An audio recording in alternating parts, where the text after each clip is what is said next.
boss ko no eh. Pagwapo ka dyan, tapos paglabas ng titi, maliit pala. Hindi man ako, kaya ang una ko sabi rito.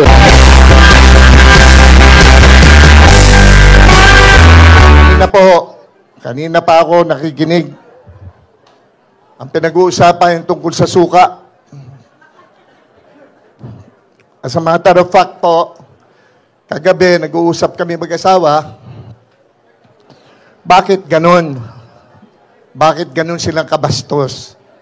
Sabi ko, kaya nga ang sinamahan kong slate, yung walang bastos, yung mga taong magseserbisyo ng totoo sa mga Pilipino.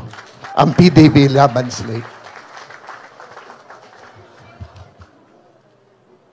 Mahirap po itong pinasok ko. Alam niyo po, nagawa ko na po lahat sa buhay ko eh. Bilang artista, nagawa ko na po lahat yung gaganda pang bagay. Nanalo ko 27 beses Best Actor. Naging box office king ako. Naging superstar ako. Akala ko po, ayos na lahat. Yung pala may kulang pa. Naisara ko nga po yung libro ko eh. Aklat ng buhay ko bilang artista. Nung makita ko pong may kakulangan, dahil nakita ko po ang ginagawa ng aking kaibigan, si Senator Bongo. Buong Pilipinas po, inikot na namin.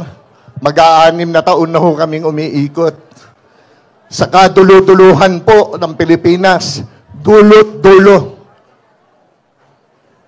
Narating ko na po dahil sinasamahan ko po si Senator Bongo kung paano ang pagsaserbisyo sa mga Pilipino. Yung totoong pagsaserbisyo. Sa pelikula, pagtatanggol sa mahihirap, tulong sa mahihirap, ginagawa namin yan nila Vivian Velez. Ginawa namin yan. Pero ang realidad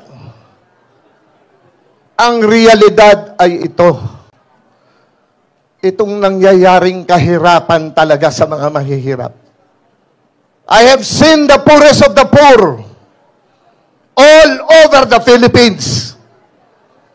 Balik-balik po kami ni Senator Bongo. Walang tigil. Bawal ang mapagod. Kalalabas ko nga lang ng ospital eh. Kasi sumobra ng pagod ang katawan ko.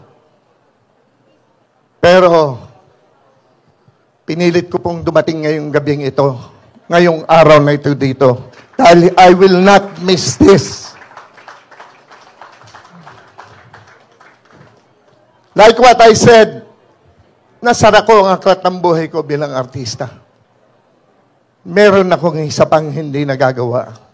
Kaya nagbukas ako ng aklat ng buhay ko muli, pangalawang beses. Pero hindi bilang artista. Bilang isang public servant.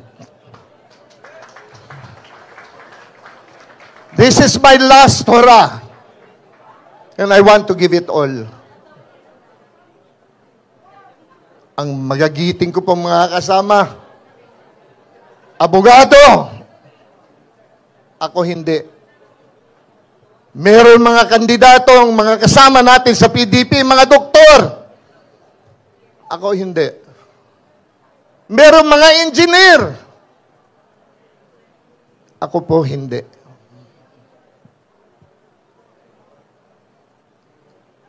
Ako po isang artista.